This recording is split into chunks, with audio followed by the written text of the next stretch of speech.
All right, the standard deduction, it's got its own dedicated slide. We're going to run through it, talk about it here.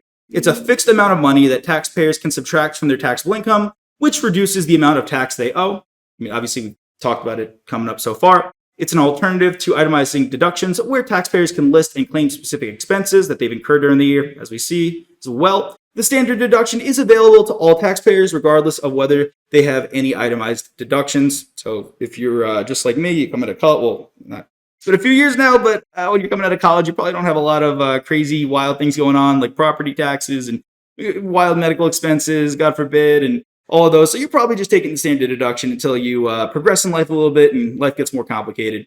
So standard deduction is what you're going to be taking there. The primary reason for this and why it exists in the first place is to simplify the tax filing process, which it's a lot easier to just say, hey, let's say the standard deduction is $12,000. Let me just take that $12,000 amount and just deduct it from my taxes instead of all this calculation and dealing with that. Instead of having to keep track of all these expenses, you can simply claim the deduction. I mean, technically, even if your itemized deductions are greater than your standard, if you're being lazy, you don't feel like dealing with the calculation, you can just claim the standard deduction. There's no reason you can't do that.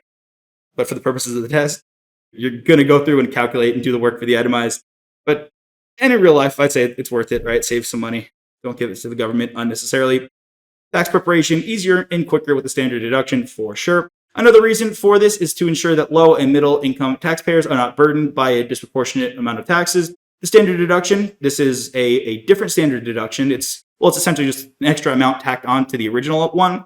Also, I would memorize this as well. It's generally higher for those who are married, over 65 years old, or blind, which allows them to claim a larger deduction and reduces their tax liability. You get benefits if you're over 65 and blind. You get double benefits there. The standard deduction also helps to prevent tax evasion by limiting the amount of deductions that taxpayers can claim.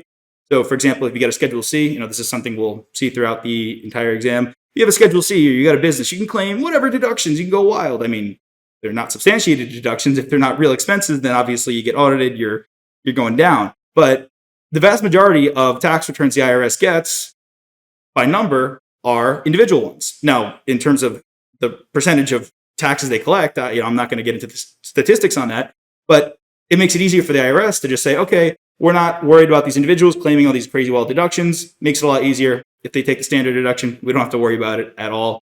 If itemized deductions were the only option, taxpayers might be more likely to inflate or falsify their expenses in order to reduce their taxable income and lower their tax liability.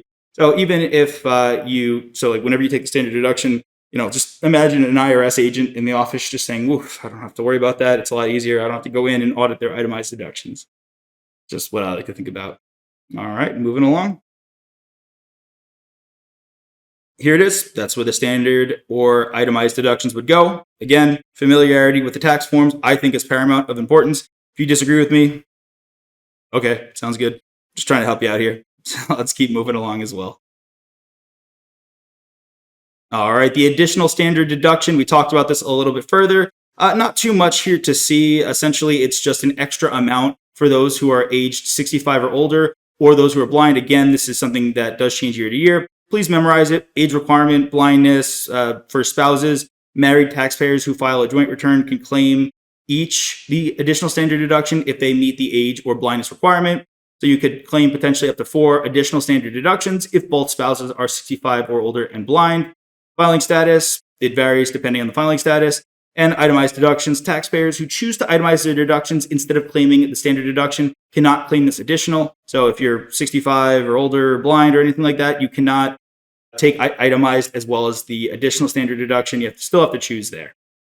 But nothing too complicated. That's why we kind of breeze through that slide. Let's keep moving along. All right, itemized deductions versus standard. Even further, I want to beat this to death because there's sometimes at some point you might not be as familiar, and we want to make sure we iron out all the kinks. Itemized deductions, these are the set of expenses that we saw that an individual can subtract from their AGI to reduce their taxable income. Remember, the purpose of this is to allow taxpayers to reduce their tax liability by deducting certain expenses that the IRS considers necessary or beneficial, such as charitable donations, mortgage interest, medical expenses. The process involves comparing these two, and this could be something you see as a sim. So again, why are we bringing this up again? This is very likely, hey, does this taxpayer itemize or do they take the standard deduction? The standard deduction, remember, it's a fixed amount set by the IRS that all taxpayers can use regardless of their actual expenses. and make sure you memorize those. The itemized process here. Now, just some common ones. I'm really trying to beat this down. Make sure you memorize this. Please memorize this. Don't go into the exam without knowing what are itemized, what are above the line, what are below the line. I mean, this lesson is incredibly important, I will say, especially for individuals. Well, I mean, it is about individuals. So just a reminder, and if you want to just read through it again, just reiterations of what we've talked about. But again, just really making sure that there is no place for discrepancy in your mind. You understand it. All right, let's see an example here. I know we're seeing a bunch of examples, but feedback from users is that you all love examples. And I was a user myself. I was a candidate. I love examples as well. So let's run through it and see how this works. Assume that an individual taxpayer named John is considering whether to take the standard deduction or itemized deductions for the year. Let's say the standard deduction in this year is $12,550. Again, that's just what we're using for this. In a real question on the exam, it could tell you actually the standard deduction for the year is this, or it could have you recollect it from memory. So be prepared for both. It could make it up. Depends what the AICPA wants to do for that particular question. We've got the potential itemized deductions here. Now we'll kind of do the same thing. All right, scan it. Yeah, it looks like these actually would all be possible itemized deductions. So we'll take those into account. We're not going to just cross anything off there. But let's take a look here. We've got 4,000 salt taxes, state and local. Sounds good. We've got $10,000 cap, but we're obviously not above that. Sounds good. Okay, mortgage interest, 6,000, charitable contributions. Well, what's going on with our AGI here? We see medical expenses. Okay, assuming his AGI is $50,000. So what is 7.5% of that? 7.5% of his AGI is $3,750. And since he only had $2,000 in medical expenses, that does not go in excess. Let's say you had $4,000 in medical expenses, you could take $250. So in this case, none of the medical expenses are deductible. So as such, we can take the first 3 bullet points for a total of $13,000. Now, in this case, we're comparing this amount to this amount, and wouldn't you know it, John is getting a little bit more of a benefit by itemizing here. Takes a little bit of time, but was worth it in the end. John got an extra $450 of deductions. Not too bad, not too wild, not too crazy. Hey there! Are you ready to not only pass your CPA exams, but truly understand and enjoy the material while studying? I know it seems impossible, right? Especially to enjoy the material? We'll do it together. Tap into the power of CPA.examprep.ai, where we've got personalized quizzes, multiple choice questions, memorization guides, flashcards, simulations, all tailored to your learning. Our adaptive study planning puts you on the fastest path to success and lifts you back up if you fall behind.